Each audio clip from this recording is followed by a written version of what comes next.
छगडे, काय झालं? काय झालं? कोण आहे?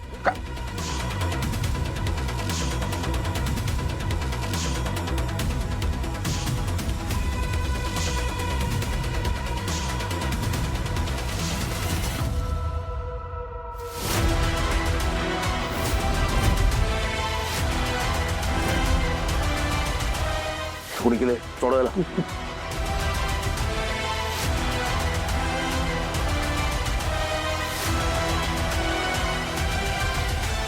जामकर साहेब, साकेत होता तो. साकेत होता तो. अखेर याच गावात फिरतोय, शोधा त्याला. हो साहेब. जामकर साहेब, तुम्ही मला बाहेर थांबून गेला होता. मी बाहेर येरझाऱ्या मारत होतो. कोणतरी एक माणूस घरामध्ये घुसला.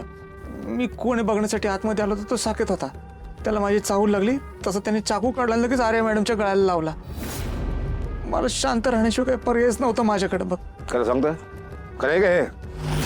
काय म्हणतो मी? हो. साहेब, सगळीकडे बघितलं, त्याला कुठेच नाही दिसला.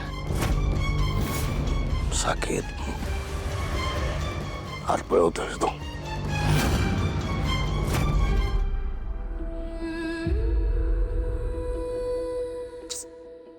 अजून कसं आलं नाही ते? आतापर्यंत यायला पाहिजे होते. त्या आर्यावरच्या रागापायी मी यांना जामकरच्या ताब्यात तर नाही दिलंय.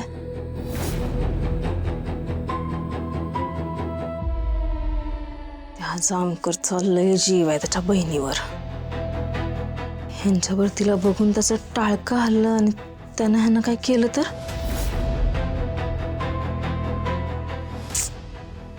रागाच्या भरात काय करून बसलीस लाले? हा, सगळी तुझी चुकेला आले. नाही, माझी नाही आहे चूक. सगळी त्या आर्याची चूक आहे. तिला काय गरज होती माझ्या नवऱ्याच्या मागं लागायची?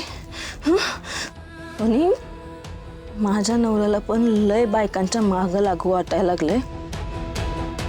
असंच पाहिजे. बघू दे, चांगला कंड जिरू दे यांचा.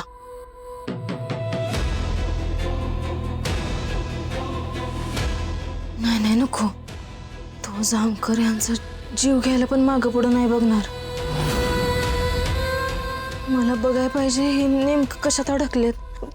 जर मी माझ्या डोळ्यांनी यांना बघत नाही ना, तर माझ्या जीवाला चैन नाही पडणार.